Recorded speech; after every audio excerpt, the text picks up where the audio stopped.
Bonjour Frédéric, ravi de te recevoir là sur ce podcast des études économiques. Tu es notre analyste Deep Tech et quand on évoque la Deep Tech, on évoque souvent l'ordinateur quantique. Quand on évoque l'ordinateur quantique, on évoque le quantique. Et quand on évoque le quantique, on parle de ces fameuses particules qui peuvent exister en plusieurs états à la fois. Alors c'est un peu difficile à comprendre, mais si un chat était l'une de ces particules, il pourrait être à la fois, si je comprends bien, vivant et mort. Que faut-il comprendre ? Alors, c'est une très bonne question. Effectivement, Romain, le chat dont tu parles est tout droit issu de l'expérience de pensée qui s'appelle l'expérience du chat de Schrödinger. Alors, Schrödinger était un physicien autrichien qui a vécu une bonne partie du XXe siècle et qui a proposé cette expérience de pensée pour essayer de faire comprendre le phénomène de la superposition quantique. Alors, la superposition quantique, c'est un phénomène qui existe aux très petites échelles de la matière et qui fait qu'une particule, donc qui ici est représentée de façon schématique par un chat, peut exister dans plusieurs états en même temps. Alors pour le chat, ça voudrait dire que ce chat peut être mort et vivant à la fois. Pour par exemple une pièce de monnaie, ça voudrait dire qu'elle peut être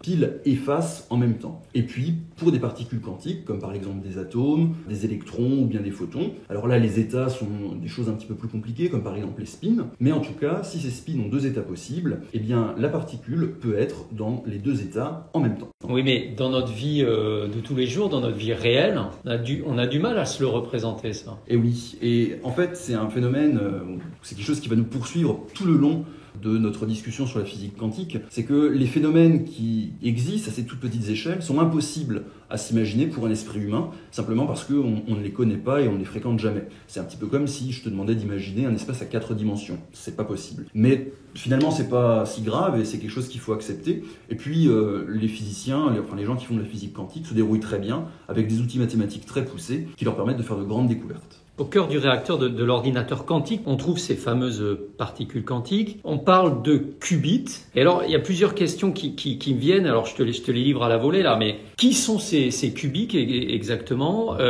Quelle forme peuvent-ils prendre ? Et puis, on a l'impression que plus leur nombre est important, plus la puissance en fait d'un ordinateur quantique est forte. Et moi, je me pose cette question. Cette affirmation est-elle exact. Alors, effectivement, les qubits, c'est ce dont on entend le plus parler quand on réfléchit ou quand on lit sur l'ordinateur quantique. Avec le nom qubit, on se doute bien que c'est des trucs, je vais rester général pour le moment, qui vont jouer le même rôle dans l'ordinateur quantique que les fameux bits, donc les 0 et les 1, de nos ordinateurs classiques. Alors exactement, ces qubits, ce sont des particules. Les particules dont j'ai parlé tout à l'heure, alors ça peut être des atomes, ça peut être des ions, ça peut être des photons aussi. En fait, ça peut être n'importe quelle particule qui est capable d'avoir ce fameux état superposé. Et sans rentrer dans les détails, également d'autres caractéristiques de la physique quantique, comme par exemple l'intrication. Donc ça, c'est les qubits. Alors après, sur la question du nombre, la question est intéressante parce que effectivement, les entreprises, les grandes entreprises et même d'ailleurs les startups qui font de l'ordinateur quantique communiquent beaucoup sur le nombre de qubits. Mais là, il y a un petit aspect marketing. Déjà parce que les qubits, on peut en fait en distinguer deux types. On peut distinguer des qubits physiques et des qubits logiques. Et ceux qui sont vraiment importants, ce sont les qubits logiques. Et dans un qubit logique, en fait, c'est une espèce de représentation de l'esprit. Il y a plusieurs particules quantiques qui sont dans des états superposés. Et chacune de ces particules, on l'appelle un qubit physique. Donc, dans un qubit logique, il y a plein de qubits physiques. Et évidemment, on communique sur le nombre de qubits physiques, ce qui fait qu'on a des chiffres très élevés, parfois 1000 ou 2000 qubits dans un ordinateur quantique, alors qu'en réalité, il y a au sein d'un qubit logique 100 voire même 1000 qubits physiques. Donc, l'affirmation qui voudrait que plus le nombre de qubits est important, plus la puissance de l'ordinateur est forte, est tangentiellement vraie. Et en plus de ça, il faut prendre en compte le fait qu'un ordinateur quantique fait encore beaucoup d'erreurs pendant ses calculs, ce qui fait qu'ils ne sont pas encore tout à fait prêts à remplacer nos ordinateurs classiques. Alors, l'ordinateur quantique semble révolutionner cette industrie du calcul. Pourtant, il existe des supercalculateurs qui, moi j'ai l'impression, comme ça, font exactement le même travail. Donc, en quoi l'ordinateur quantique va changer la donne pour cette industrie en fait, du calcul ?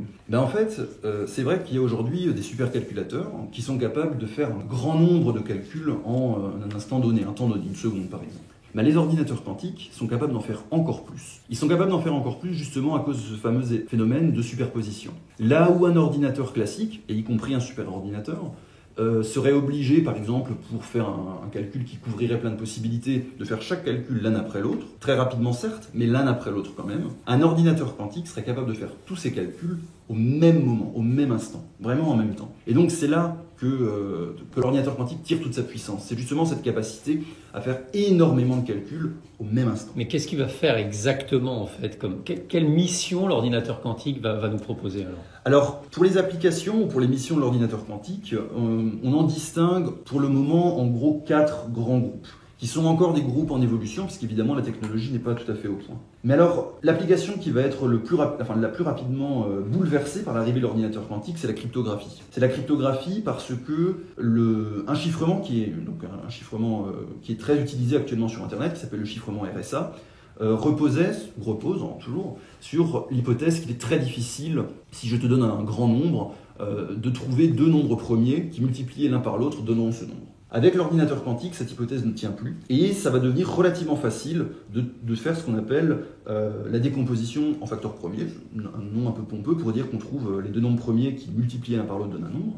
Et donc, le chiffrement RSA est finalement un colosse au pied d'argile et risque de s'effondrer dans assez peu de temps quand les ordinateurs quantiques seront suffisamment puissants. Alors, pas de panique quand même, tout n'est pas perdu, puisque évidemment tout ça a stimulé l'innovation et des gens et des entreprises travaillent actuellement sur ce qu'on appelle la cryptographie post-quantique, c'est-à-dire la mise au point d'algorithmes cryptographiques capables de résister aux assauts d'un ordinateur quantique. Et tu parlais de plusieurs autres applications, du coup quelles sont-elles? Alors les autres applications, c'est l'optimisation, c'est-à-dire essayer de trouver la meilleure combinaison de paramètres pour un problème donné. Un exemple assez connu de problème d'optimisation, c'est ce qu'on appelle le problème du voyageur de commerce. C'est-à-dire qu'on prend un certain nombre de villes et le problème est assez simple. On aimerait savoir quel est le chemin le plus court qui passe une seule fois par chaque ville et revient au point de départ. Ce serait le chemin idéal pour un voyageur de commerce. Dit comme ça a l'air assez simple, mais en fait, plus je te donne de villes à analyser, plus le nombre de solutions augmente vite. Pour une dizaine de villes, on a 180 000 solutions, et pour une quinzaine de villes, 43 milliards de possibilités. Et donc ça, rapidement, en pratique, un ordinateur classique va avoir du mal à faire tous ces calculs. Un ordinateur quantique devrait y arriver beaucoup plus facilement.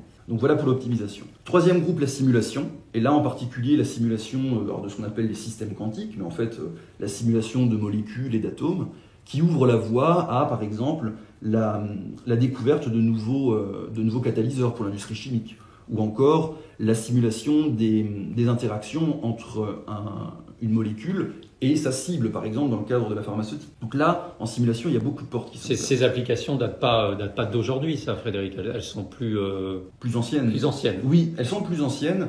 Et en fait, les ordinateurs classiques qui essayaient de faire les calculs jusqu'à présent se heurtaient au même problème que précédemment. Plus le nombre de molécules à simuler augmente, plus il faut calculer de force entre chacune de ces molécules, et plus c'est difficile, et on finit assez rapidement par se heurter à cette espèce de plafond de verre qui fait que les ordinateurs classiques n'arrivent plus à dépasser. Et puis il y a une application que tu oublies, et quand on a préparé ce petit podcast, tu me l'as dit, il y a tout le reste des applications. Alors oui. Tu mets tout le reste, qu'est-ce que ça signifie? Alors tout le reste, en fait, c'est vrai que c'est un groupe qui a un nom un petit peu trivial, et j'ai mis dedans les applications que j'ai pour le moment pas trop encore réussi à ranger dans les autres cases. Alors là, par exemple, je cite les algorithmes de recherche. L'algorithme de recherche qui vise tout simplement à trouver un élément donné dans une liste qui ne serait pas ordonnée. Donc par exemple un nom dans un annuaire, mais dont un annuaire complètement en désordre. Ou encore des applications qui pourraient permettre d'améliorer les performances du machine learning.